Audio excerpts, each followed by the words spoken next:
This is war.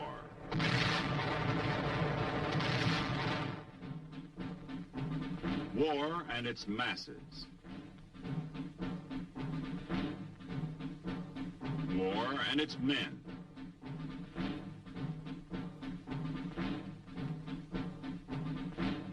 War and its machines.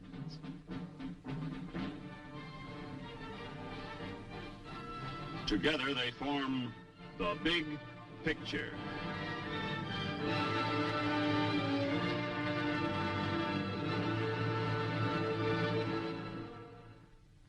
Welcome to the Big Picture. I'm Captain Carl Zimmerman. The Big Picture is a report to you from your Army, an Army committed by you, the people of the United States, to stop communist aggression wherever it may strike. The Big Picture traces the course of events in the Korean campaign, through first-hand reports of our combat veterans, and through film produced by the Army Signal Corps, photographed by combat cameramen. These are the men who daily record on film the big picture as it happens, where it happens. Today, the big picture shows the United Nations forces withdraw in the face of a red offensive. You'll see the Lincoln Line established. You'll see our troops hold on to that line and later break out in an air-ground assault. You'll meet an Army nurse, Captain Molly Younger of Kansas City, Missouri. You'll meet an Army medic, a man who served with the Army's 3rd Infantry Division, Sergeant Preputnick of McAdoo, Pennsylvania. And now, let's go back to April 20th, 1951. During the period 20 April to 20 May, the Communists launched 2 phases of their expected spring offensive. On 23 April, the Reds jump off on their first phase, hitting strongest above Seoul. UN troops are forced to withdraw south as British and Belgian contingents hold off the Communists in a spectacular rearguard engagement. A secondary action of this phase hits in the Hwachon Reservoir area.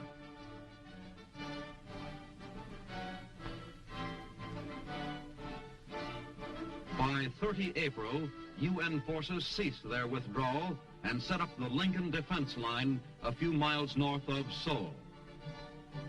In the central sector, UN troops withdraw south of the Pukhan River, and in the east, ROK forces pull back to Yangyang. From 1 May to 16 May, there is only minor enemy activity as the Communists build up for the second phase, and UN forces recover some ground north of Seoul. UN air forces strike at targets of opportunity. The second phase begins on 17 May with the heaviest attack in the central sector southwest of Inji and east of Chonchon.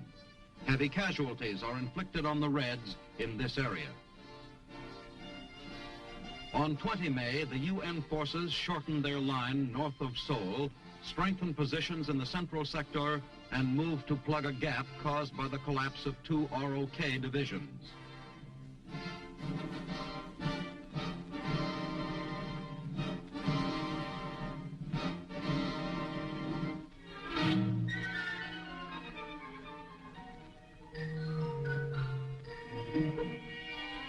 In the Imjin River area, soldiers of 2 combat teams quickly break camp. These combat teams are composed of British, Belgian, Filipino, and American troops. What may be the last meal for a long time is grabbed as a report is received of a large enemy force which has crossed the nearby Imjin. These UN troops start their withdrawal according to plan. Mortars blast at the approaching Reds who threaten to cut off the combat teams.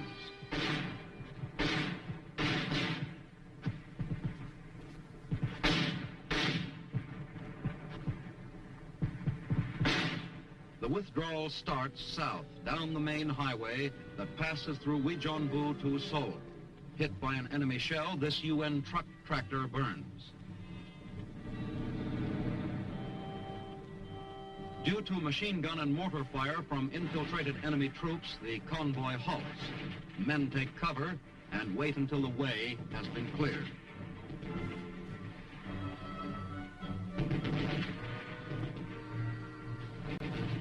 The long convoy moves southward again with its cargo of men and equipment.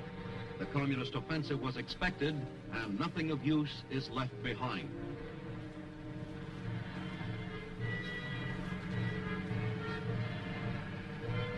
En route, battalion commanders discuss the situation.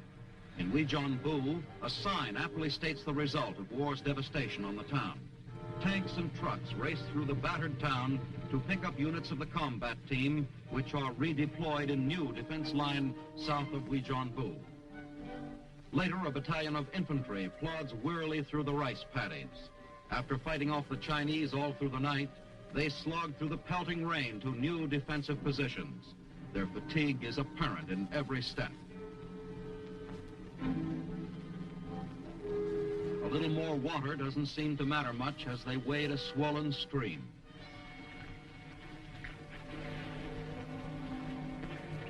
Full advantage is taken of the chance for a short rest before fighting off the Reds again.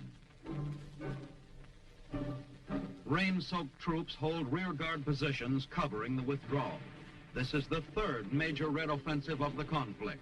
The first was the initial North Korean aggression last June, and the second was the full-scale intervention of the Chinese Communists on 26 November. Our 155's blast evacuated Weijianbu.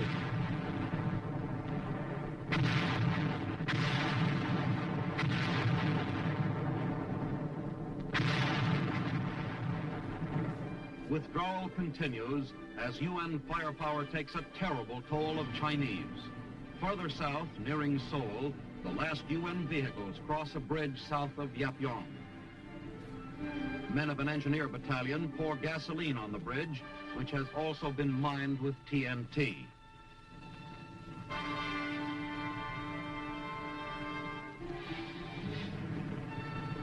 The bridge is destroyed.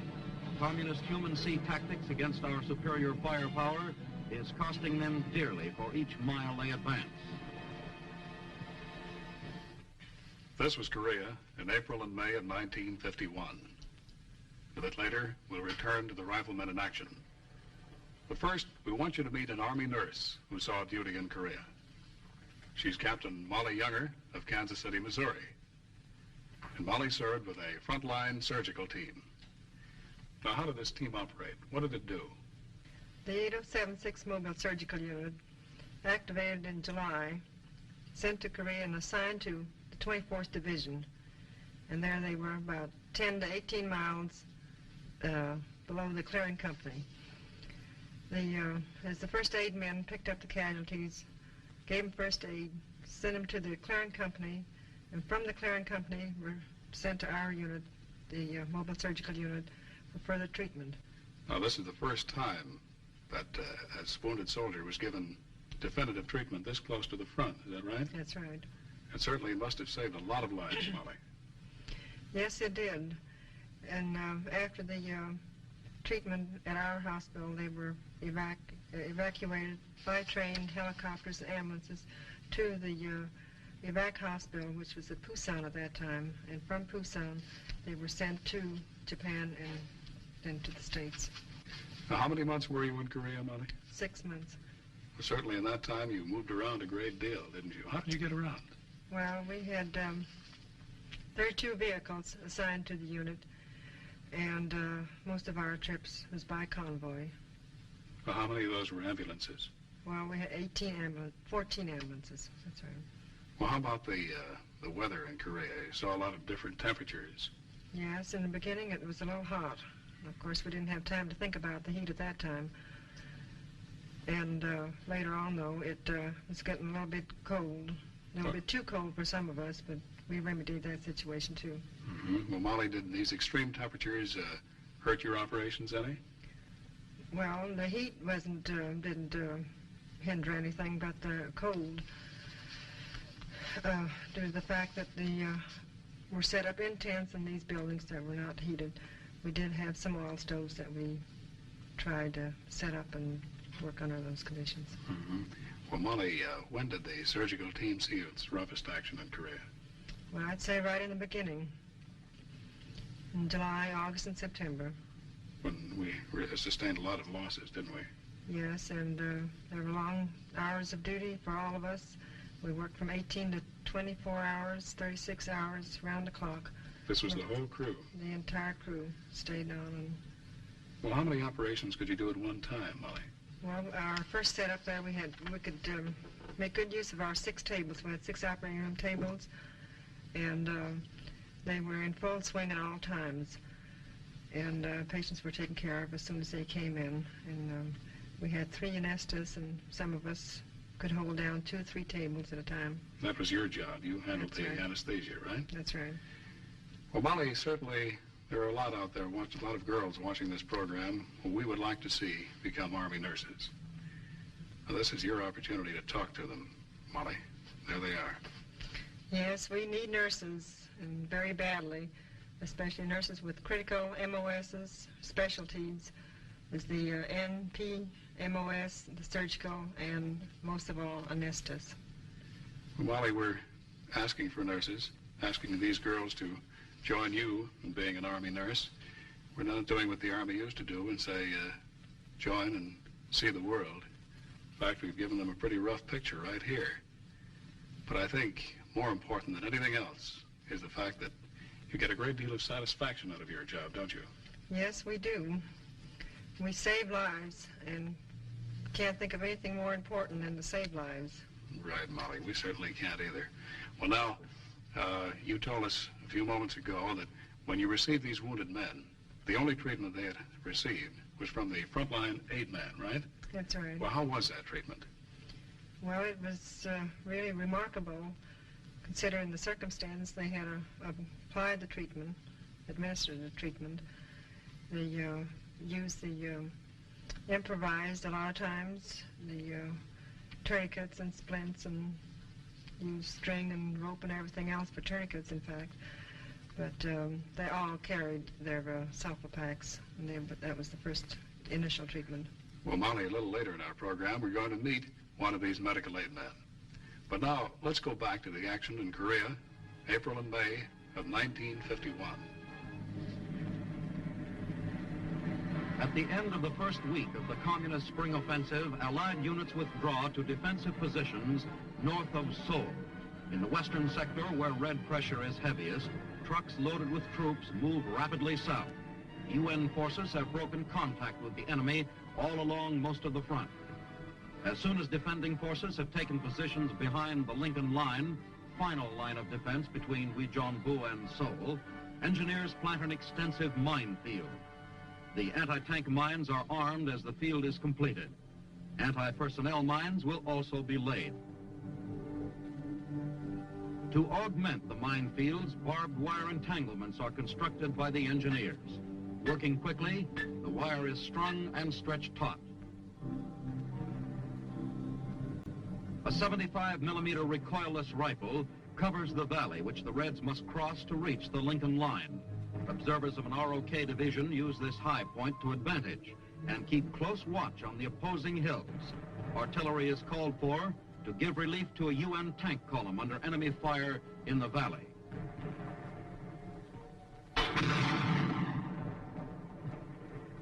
HE shells blast the distant hills, giving support and cover to the withdrawing tanks. The armored patrol is returning to the Lincoln Line after contacting 2 Chinese battalions.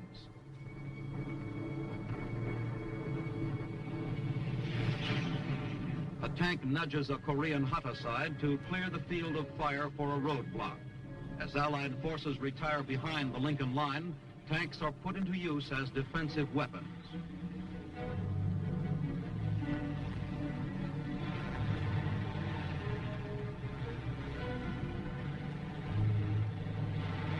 The heavy firepower of the artillery is ready.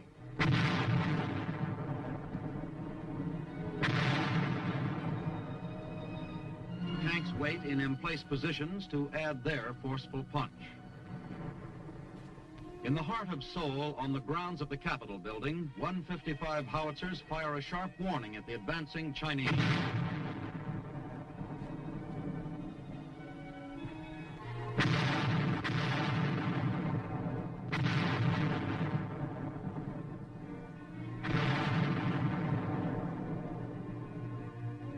The artillerymen improved their emplacements within view of the capital.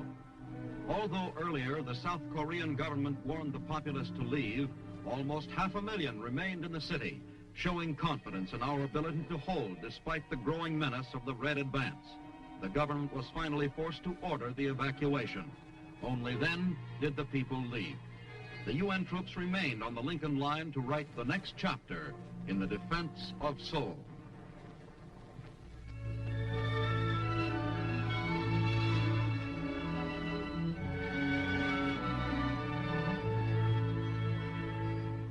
A field hospital in Korea. Full facilities must be available here for the first phase of treatment of the wounded. It's the critical phase. An emergency shipment of blood coming in. Whole blood, the doctor's best friend. Oftentimes the wounded man's only chance for life.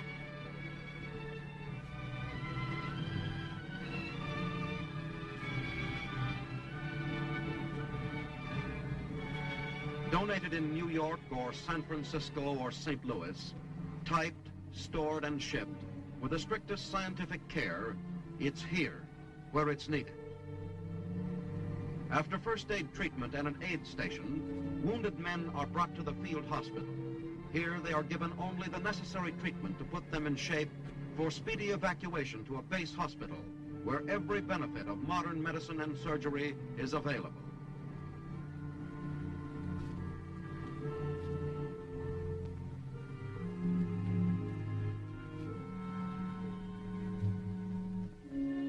Almost every wounded man has lost too much blood. He needs replacement quickly to overcome or prevent shock, to make his system responsive to treatment, or capable of withstanding the shock of an operation. If a wounded man can be evacuated to a base hospital in good shape, he's as good as safe.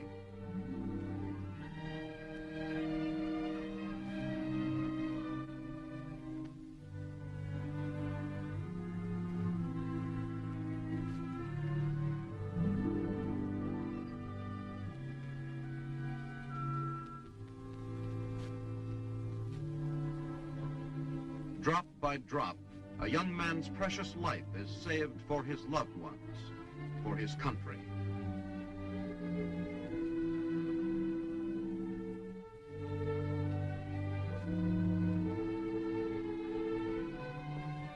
The gifts of blood must never stop.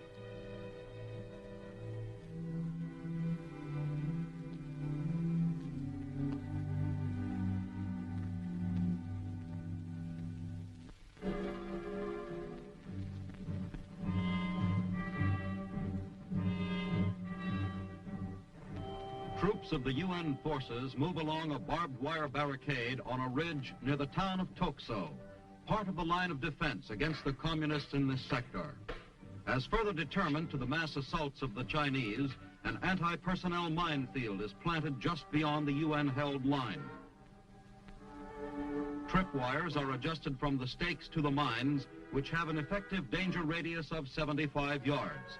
A pressure of 9 pounds against the tripwire will explode one of these lethal traps.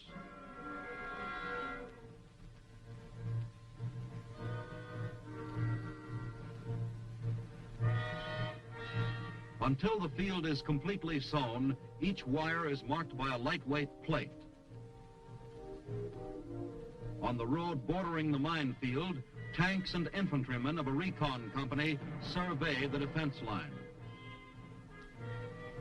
The next morning, the road is strewn with the bodies of 24 members of an enemy patrol which tried to infiltrate during the night. One Red soldier still lives. Men of the recon company cautiously move the wounded man onto the road from the gully. The communist is apparently in great pain, but the combat-wise soldiers, used to the tricks of a treacherous enemy, search him for concealed weapons or possible booby traps. In the shelter of one of our tanks, first aid is given to the wounded man.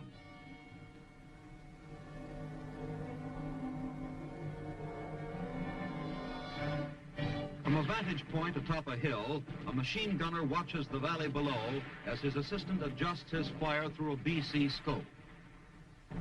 And observer checks the terrain as a gunner fires at an enemy position in a village ahead.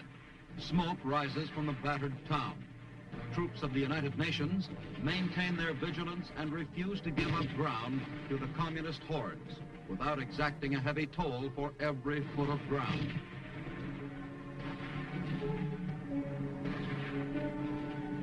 A returning tank brings news that the infiltrating Reds have been routed from the village.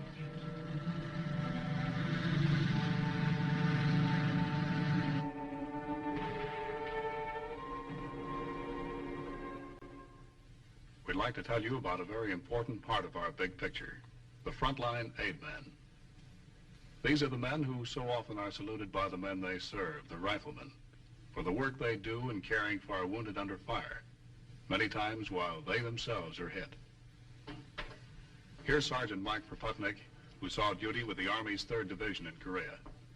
Mike was an aid man there. Well, let's talk about these aid men, Mike.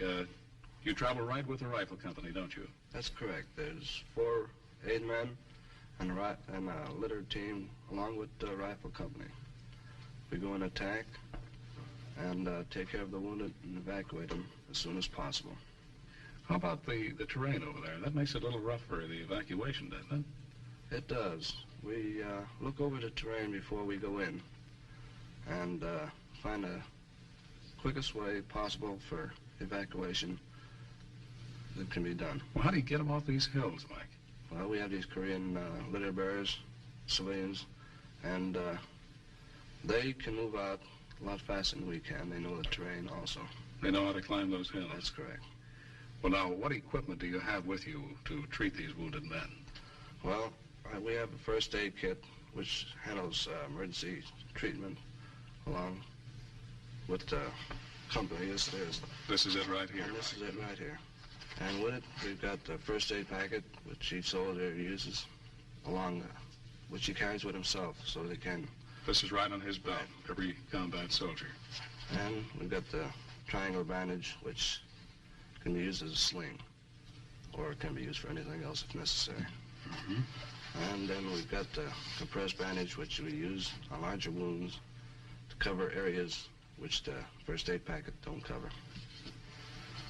And then we've got our tags, which we mark our patients with if we have the time, which tells of the treatment and when they've been treated. Do you have time to use this? Sometimes we don't have the time, so they're treated, or rather marked later on further on the back down the line. What do you have on here, just to show what his name, his serial number, and the extent of his wounds? Is that it, Mike? That's it, and also the treatment which he gets from the aid man. Right. Well, Mike, there's an old expression in the Army, the pill roller. Certainly that does not apply to the frontline aid man. No, it doesn't. The frontline aid man wouldn't be called a pill roller. He hasn't got time to roll pills. He takes care of the wounded and evacuates them as soon as possible, whenever it can be done. Yes, and he's doing some very important medical work, Mike. He's giving this man the first treatment he receives. It's got to be good and it's got to be quick. That's right. And while you're treating this man over here, or 2 or 3 over here, you get another call for medic from the other side of the hill, huh? That's right. Right. Well, Mike, we certainly will not use that expression with the frontline aid man, pill roller, because we have all the respect in the world for you men. And certainly the men we've had on our program, the riflemen, feel the same way. And now let's go back to Korea, of April and May of 1951, and see an air-ground assault. Just north of Seoul, Allied planes smashed Chinese columns massed for an attack a scant 1,000 yards beyond our main line of defense. Pouring down the historic invasion routes from Munsan and Uijeonbu, the Reds try to break through to Seoul. Officers observe the effectiveness of UN air power back in the skies after days of rain as it plasters enemy concentrations building up for their much-heralded May Day attack on Seoul. The planes smother the target with machine gun fire, rockets, and napalm.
Then the infantry adds its voice.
Not even the fanatical communists can stand against this sort of coordinated defense. With the full Allied power shattering their formations, the enemy's planned May Day offensive is stalled before it starts.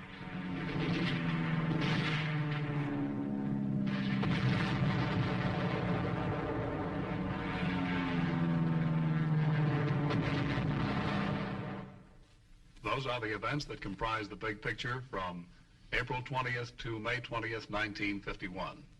Our thanks to Captain Molly Younger and Sergeant Mike Preputnick for being with us. Next week, the big picture will show the 8th Army answer the Red Spring Offensive with a powerful attack all along the line. And you'll meet 2 combat veterans who saw, as it happened, a part of the big picture. This is Captain Carl Zimmerman inviting you to be with us then.